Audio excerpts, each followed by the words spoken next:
eu sou o Rami e na aula de hoje nós vamos tratar do vértice da parábola. Bom, para começar, primeiro eu tenho que te mostrar o que seria esse vértice. O vértice é esse ponto, ele pode ser considerado o mínimo ou ele pode ser considerado o máximo. Isso vai depender da concavidade. Se a concavidade estiver para cima, ou seja, se o A for positivo, nós teremos aí um valor mínimo. Se o A for um número negativo, teremos um valor máximo. Bom, eu tenho aqui, do lado direito, e eu acredito que vocês já conheçam isso, as soluções, as raízes, de uma equação do segundo grau são definidas da seguinte maneira. A primeira solução é menos b mais a raiz quadrada de delta sobre 2a, e a segunda é menos b menos a raiz quadrada de delta sobre 2a. E para determinar esse ponto aqui, como a parábola ela é simétrica nesse ponto, tá? Então, se eu traçar uma reta aqui paralela ao eixo y, ela vai dividir a parábola em dois pedaços iguais. Tá? Então, se eu pegar essa expressão e somar com essa e dividir por 2, eu vou chegar nessa fórmula, menos b sobre 2a. Então, se eu pegar o x1 mais o x2 e dividir ao meio, eu chego nessa expressão aqui. Eu não vou fazer isso aqui, vou deixar para você tentar fazer aí em casa, para não acarretar muito tempo aqui. E se você pegar o resultado que você obteve aqui e colocar dentro da função genérica, que no caso a função genérica seria essa, ax ao quadrado mais bx mais c. Lembrando que esse y é o mesmo que f de x, tá? Então, se eu escrevo f de x, é a mesma coisa. Então, se eu colocar essa expressão no lugar de x da minha função genérica, eu chego em menos delta sobre 4a. Determine o vértice e o valor máximo ou mínimo. Primeira coisa, eu já consigo ver que o meu coeficiente A é igual a 2. E 2 é um número positivo. Então, significa que a minha concavidade é para cima. Então, eu vou ter aqui um valor mínimo. Antes de fazer qualquer coisa. Então, eu já sei que vai ser um valor mínimo porque o coeficiente A é positivo. Então, como é que a gente vai calcular? O x do vértice ele é determinado pela seguinte fórmula. Menos b sobre 2a. Aqui, o b é menos 8.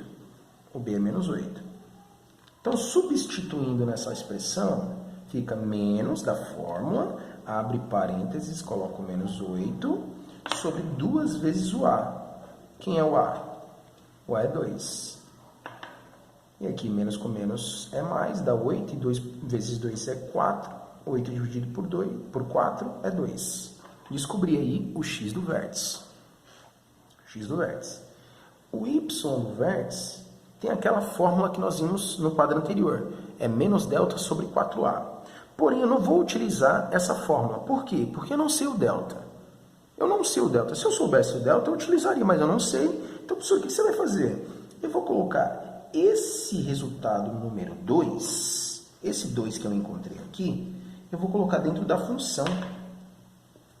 Coloque ele dentro da função. Então, vai ficar no lugar de x, claro, Então, vai ficar assim, 2 elevado ao quadrado menos 8 vezes 2. Fazendo aqui a potenciação primeiro, aqui vai dar 2 elevado a 2 é 4. 4 vezes 2 é 8. Aqui vai dar 16 menos 16. 8 menos 16, vamos encontrar como resposta menos 8. Então, tá aí. Então, significa que o valor mínimo que essa função assume é o menos 8. É o mínimo que ela vai assumir.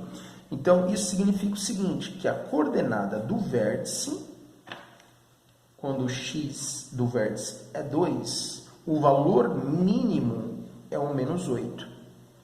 Tá? É o menos 8.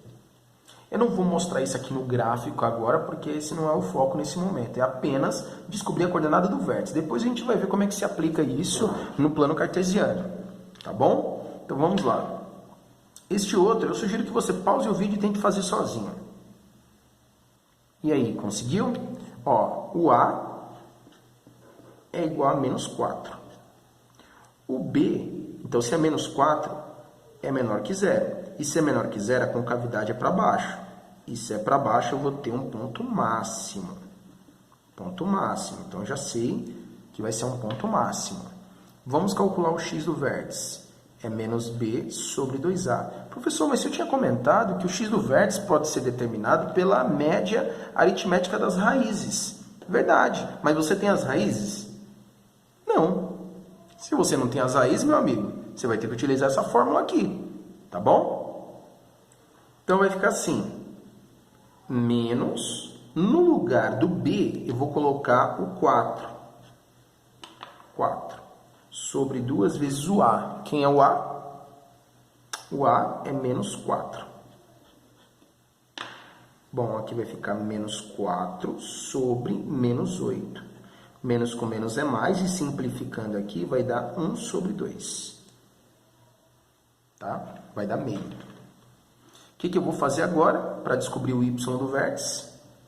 Vamos colocar esse resultado que encontramos do x do vértice dentro da função.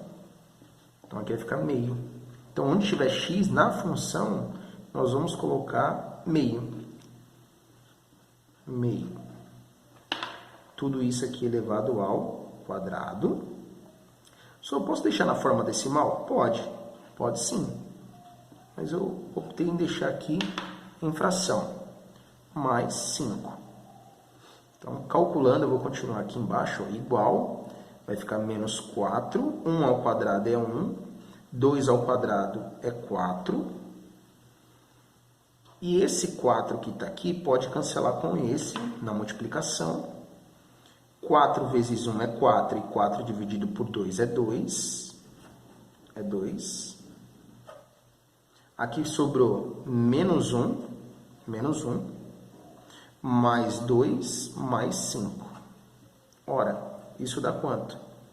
Aqui vai dar 7, 7 menos 1, 6. Conclusão, o x do vértice é meio e o y do vértice é 6. É o maior valor que essa função assume. Então, o x do vértice, a coordenada do vértice, formada por meio e 6. Tranquilo? Do que adianta a gente calcular x do vértice, y do vértice, a gente não sabe para que isso serve, né? Em que situações nós podemos aplicar essas ideias. Então, eu trouxe aqui duas situações. A primeira delas é essa. Vamos à leitura. A trajetória de um chute a gol descreve uma parábola. Supondo que a altura h em metros em que a bola se encontra t segundos após o chute seja dada pela função, que é essa que vocês estão vendo. Responda. Em que instante a bola atinge a altura máxima? E qual é a altura máxima atingida pela bola? Primeiro a gente tem que entender direitinho essa situação. Então, o cara está aqui nessa posição, ó. Está aqui nessa posição, a bola, né? Ele dá um chute, a bola começa a subir, subir, subir. E depois ela desce. E essa trajetória ela pode ser determinada por essa função, onde as grandezas envolvidas são o tempo em segundos, e a altura que a bola atinge em função do tempo. Então, a cada intervalo de tempo eu tenho uma certa altura. Então, passaram-se 2 segundos, a bola vai estar em uma certa altura. Após 3 segundos, a uma certa altura. Agora, a minha pergunta aqui é em que instante a bola vai atingir a altura máxima? Então, se eu for construir aqui o meu gráfico, só para você ter uma ideia, um esboço do meu gráfico, não é exatamente o gráfico, é só um esboço. Supondo que essa bola saiu aqui da origem, né? E se você for construir o gráfico aqui, você vai ver que realmente sai da origem. Deu um chute, conforme o tempo vai passando, eu vou ter uma certa altura em função desse tempo. Então, se você analisar, eu estou interessado aqui, mas a gente aprendeu o x do vértice, a gente não aprendeu o t do vértice. Ué, se no eixo x tem um t, então aqui é t do vértice, tá? E aqui vai ser o h do vértice. Então, se você reparar, em que instante a bola atinge a altura máxima, eu quero saber em que momento que a bola vai atingir a maior altura. Então, eu tenho que calcular o t do vértice. E como é que se calcula o t do vértice? É menos b sobre 2a. Olha para cá e veja quem é o A. O A é menos 1. Então, se é negativo, já tem um valor máximo. O B é 6. O C é 0 e eu não vou colocar ali. Não vai precisar. Então, vai ficar menos. Quem é o B? O B é 6. O B é 6. Sobre 2 vezes o A. Quem é o A? Menos 1.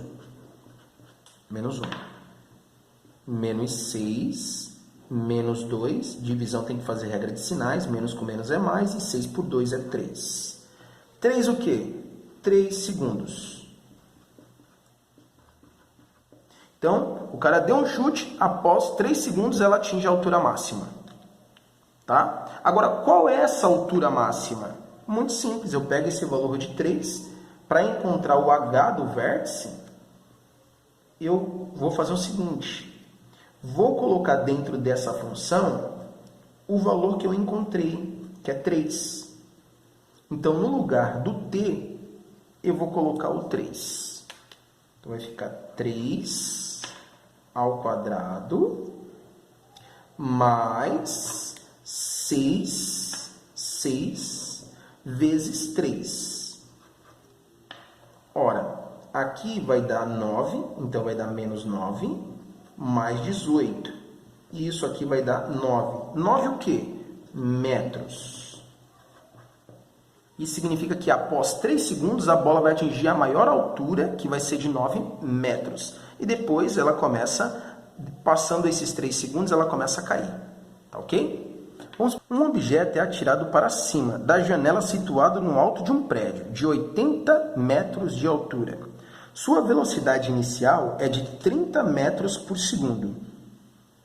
A altura H do objeto em relação ao solo, em metros, T segundos após o lançamento é dada por essa expressão. Então, a altura está em função do tempo. E ele faz algumas perguntas. O instante que o objeto atinge a altura máxima, qual é essa altura máxima? E o instante que ele atinge o solo. Tá? Então, primeiro, a gente tem que interpretar muito bem. É um problema envolvendo aí conceitos de física, né? Mas, para resolvê-lo, vamos utilizar aí a matemática. Um objeto é atirado para cima da janela situada do alto de um prédio. Então, primeiro, vamos imaginar aqui o prédio. Acima, situado no alto de um prédio. Então, estou aqui em cima do prédio e eu vou jogar um objeto para cima. Ele vai fazer isso. Você concorda? E depois ele vai começar a descer. Desce, desce, desce, desce, até atingir o solo. Conseguiu imaginar a ideia aí? A altura do prédio é de 80 metros. Então, eu sei que a altura desse prédio aqui é de 80 metros. Sua velocidade inicial é de 30 metros por segundo. A altura H do objeto em relação ao solo em metros, após o lançamento, é dada por essa fórmula. Em que instante o objeto atinge a altura máxima? Então, aqui, eu vou colocar isso aqui no meu referencial cartesiano, tá? Aqui é o prédio. Aqui é o prédio. Aqui é o tempo. E aqui é a altura que vai ser atingida em função do tempo.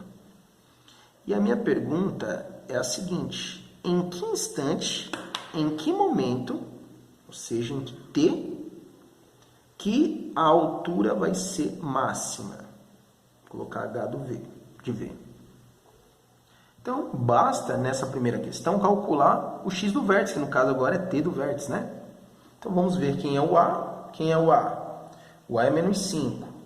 E o B? 30. E o C? 80. Tá aí. A fórmula do x do vértice, que nesse caso agora é t do vértice, né? T do vértice é menos b sobre 2a. Então, vai ficar menos 30 sobre 2 vezes o menos 5. Ora, isso dá menos 30 sobre menos 10.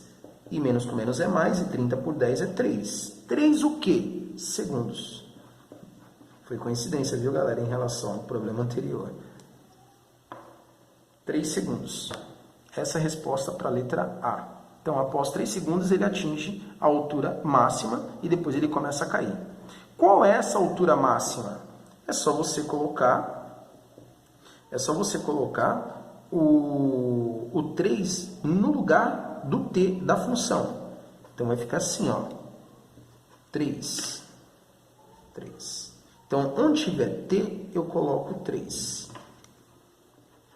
3 ao quadrado mais 30 vezes 3 mais 80. Vamos fazer os cálculos. Aqui vai dar 9. 9 vezes 5 dá menos 45. 30 vezes 3 dá 90. Menos 45 mais 90 dá 45. E 45 mais 80 dá 125. 125. 125 o quê? Metros. Agora a pergunta é, o instante que ele atinge o solo. Então, assim, ele foi jogado daqui, né? O objeto foi lançado daqui, subiu. Quando chegou nesse ponto, ele começa a descer. Agora, minha pergunta é, em que momento ele chega aqui, ó, nesse ponto? Se você for analisar e utilizar as ideias que nós aprendemos sobre zero da função, nós vamos ver que esse cara aqui é um dos zeros dessa função. Então, basta igualar essa função a zero para a gente encontrar. Eu vou fazer a C aqui, ó, porque não vai dar para fazer ali. A letra C. Iguala o h de t a zero. O que você vai ter? Menos 5t ao quadrado mais 30t mais 80 é igual a zero. Perceba que eu consigo dividir tudo isso aqui por menos 5. Menos com menos é mais, aqui vai ficar t ao quadrado, aqui vai ficar menos 6t, 80 por 5 vai dar 16 negativo. Por que eu optei em fazer isso? Porque eu consegui deixar o meu coeficiente a igual a 1. Isso nós vimos nas aulas de equações do segundo grau. Aqui deu menos 16. Utilizando soma e produto, a soma tem que dar o oposto do b, quando o coeficiente a é 1, então é 6. E o produto tem que dar o próprio menos 16, que é o coeficiente c. Coloquei só p, não escrevi produto. Então vamos lá. Dois números que somados dá 6 e os mesmos dois números multiplicados tem que dar menos 16. Quais são esses dois números? 8 e menos 2. 8 e menos 2. Então, a resposta para esse problema vai ser menos 2 ou 8. Eu encontrei duas soluções. Eu encontrei que o t pode ser 8 ou o t pode ser menos 2. Não tem como o tempo ser negativo, né? Não tem como o tempo ser negativo. Então, a gente exclui essa, ficando apenas com t igual a 8. Então, significa que após 8 segundos, o objeto vai estar no solo, tá? Então, aqui a resposta é 8 segundos. Meu Deus, professor, é isso? Calma, gente. A gente vai mostrar outros exemplos. Ainda a gente nem aprendeu a construir gráficos de maneira eficaz, que é o que nós vamos ver na próxima aula. Mas, a princípio, é isso. Bom, galera, eu espero que você tenha gostado e nos veremos no próximo encontro. Fique com Deus e um forte abraço.